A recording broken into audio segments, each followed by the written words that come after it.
Good afternoon. It's Saturday, June 28th, 2025.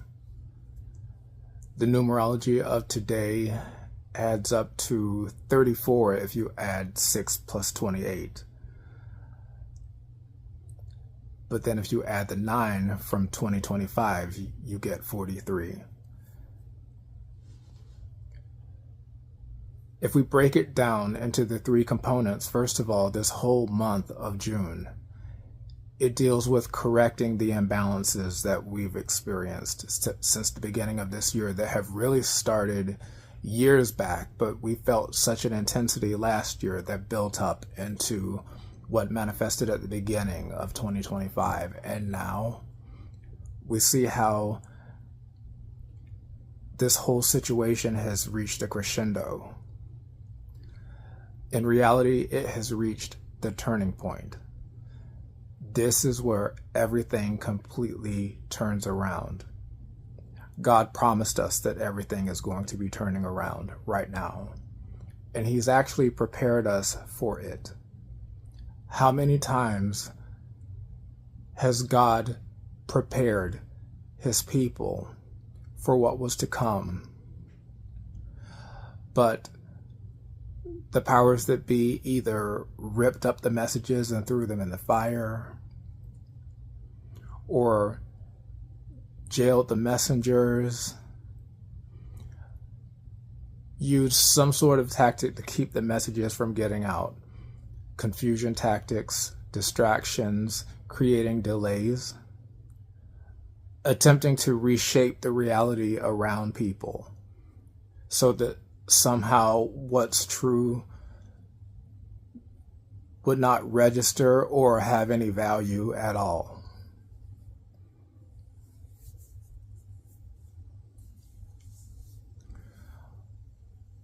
This month of June is about the correcting of these imbalances, and 28 reiterates this compassionate leadership. So when we look at 6 and 28, it gives us the message of bringing things into balance by using compassionate leadership. Now, if you add 2 and 8 together, you get 10. 10 is also a number that denotes leadership, but 10 is a more forceful. Ultimately, the number 28 sums down to 10. The flavor of number 10 is someone who gets their way autocratically if they have to, by any means necessary. But when we look at 28, the 2 in front softens it by balancing the emotions and the intuition.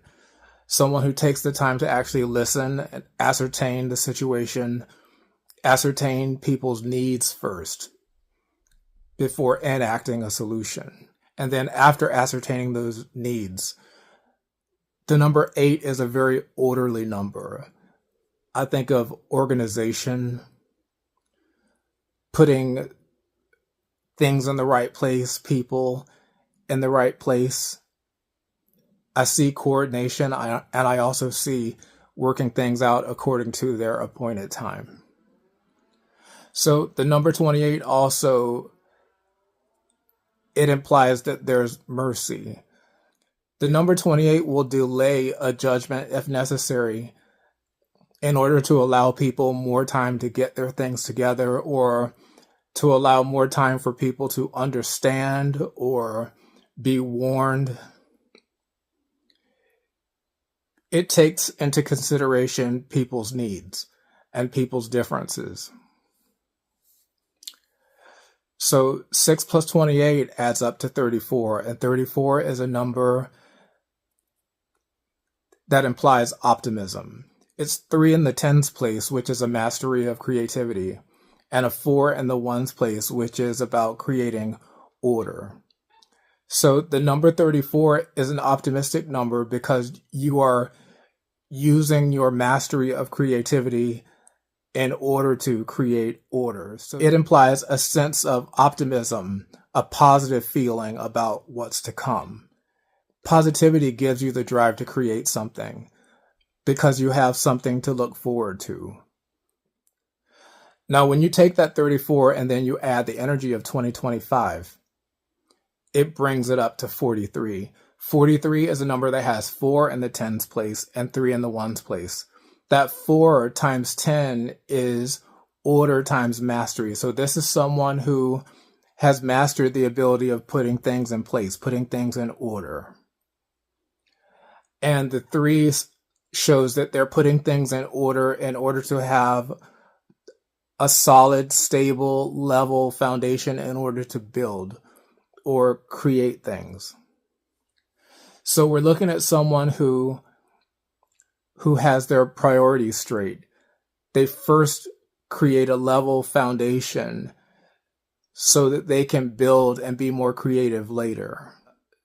This is someone who takes the time to gather their resources and put things in order so that everything's nice and stable and there's less of a chance for unexpected occurrences to throw things off balance that would prevent the work from getting done. The number 43 shows that there was a person that was responsible enough to take the time to get the resources in order, get the organization, the structure in order, so that there would be an environment conducive for creativity, an environment conducive for building.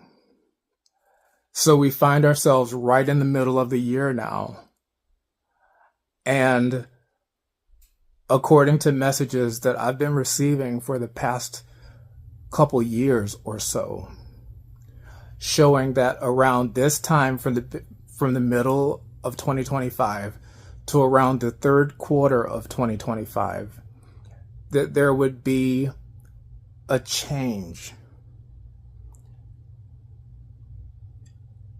in the economic standing of the world. And this change was going to be spurred by a change in consciousness. Instead of a greed-driven capitalism, it's going to be more of an economic system that's driven by consciousness. It's not going to be driven by materialism. It's going to be driven by love, respect, balance, justice, reciprocity. This new conscious era is going to be driven by collaboration and reconciliation. The reconciliation of both the light and the dark, or the light and shadow aspects of oneself. The human collective as a whole. We're going to experience a reconciliation of both the light and shadow aspects.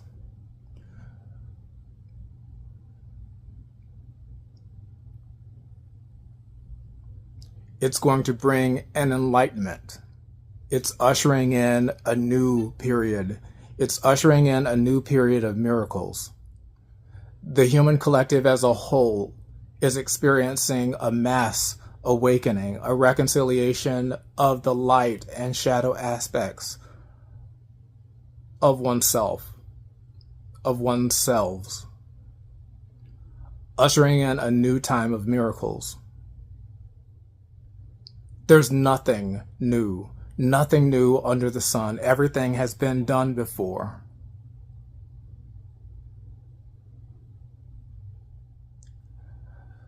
Many of us in the collective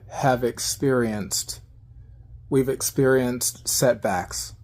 We've experienced interference, persecution, delays, hardships.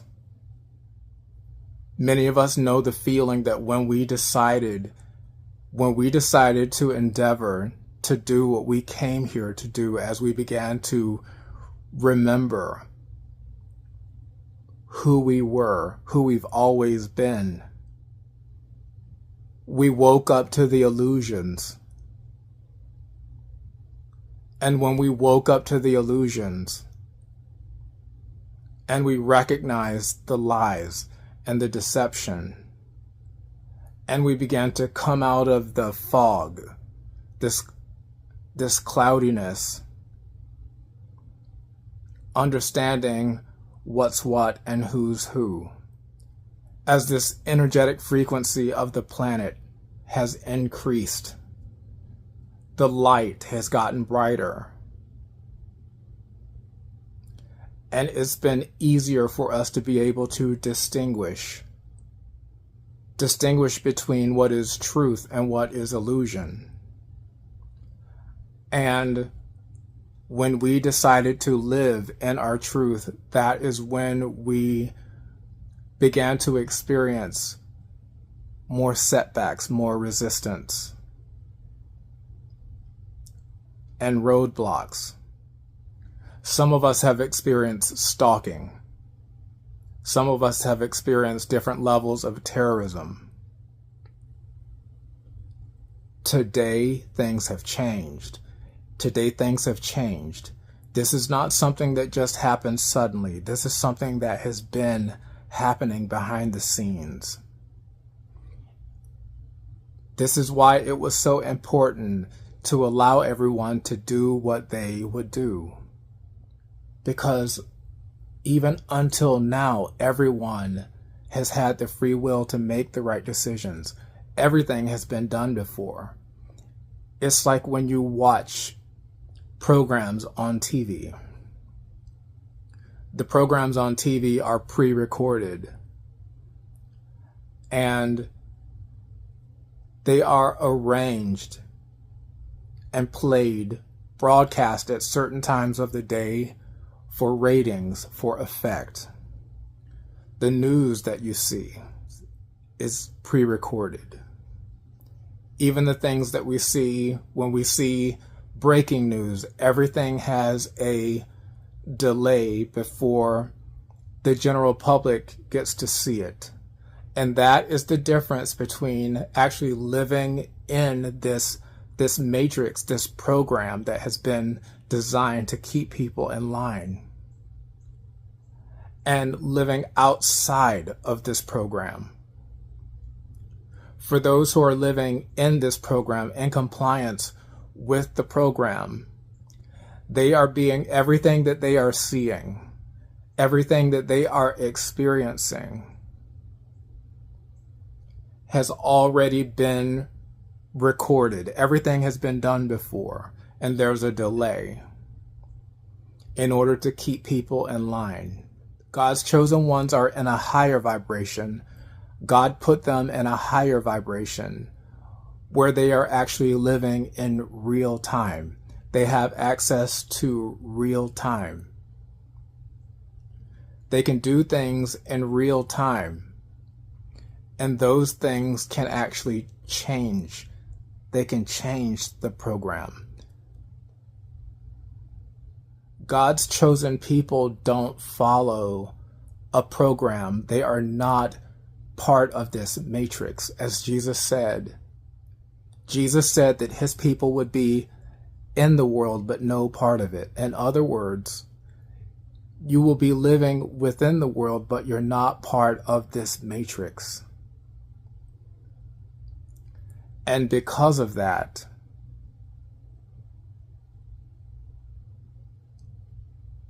being in this higher vibration brings you into a timeline of miracles. It brings you into an energy of manifestation. And everything's about to change right now.